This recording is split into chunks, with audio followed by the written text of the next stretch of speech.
આદિ પેકેજિંગ ક્યાંના છે? આદિ પેક કરીને ચાલે છે. મોસ્ટલી મારી પાસે 80% કામ અમે લોકો સ્વીટ શોપમાં કરીએ છીએ અને કાંઈક નવું ડેવલપ કરતા રહીએ છીએ. નવી કાંઈ માસ્ટરી કે અમે અલગ અલગ કરીએ છીએ. જે રીતે આ બધી પ્રોડક્ટ છે મારી પાસે, આ બધી પ્રોડક્ટ છે જે મોસ્ટલી ઘણું પોતાનું ડેવલપિંગ છે, કોઈની કોપી કરતા નથી અને ટ્રાય કરીએ છીએ કંઈક નવું નવું આપીએ અમે લોકો. એટલે કાંઈક સિલ્ક વર્ક છે, સાડીનું ફેબ્રિક છે, અલગ અલગ કંઈક બનાવતા હોય છે જે કસ્ટમર રીયુઝ કરી શકે.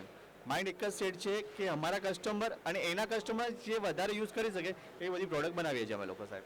સો તમે ઇનોવેશન લાવો છો in packaging. Wow, that is wonderful. તમે ખાદ્ય ખોરાક સાથે કેટલા વર્ષોથી જોડાયેલા છો?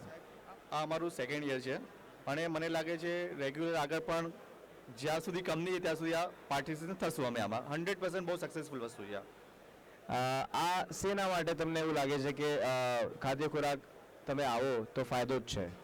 રિયાલિટી કહું ને, મને આ ફિલ્ડમાં આવીને 4-5 વર્ષ થયા છે અને એક માણસને એક સ્ટેબલ જોવે કે જ્યાંથી હાઇલાઇટ થાય, તો આ એક એવું સ્ટેબલ છે જે અમને હાઇલાઇટ થયા છે અને 100% સક્સેસ થયા છે.